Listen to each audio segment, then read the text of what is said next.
or not.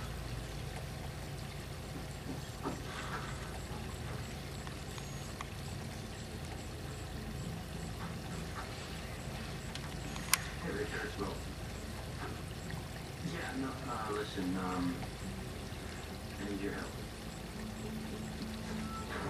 Okay, I got a file here back at Station Freezer for that once. And if I go to the I'll handle that. Okay, please don't say anything yet.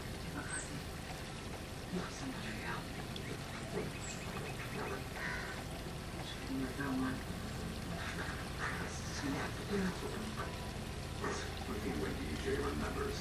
He hasn't remembered so far. Why should he know? something could trigger his memory. He could remember, and then he could come after you and kill you.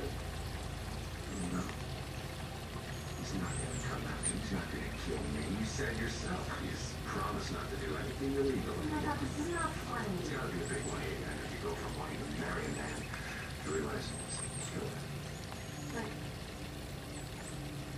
I know he's not with you. Okay? But I still love him. Have you ever thought that maybe your kids would be better off without you?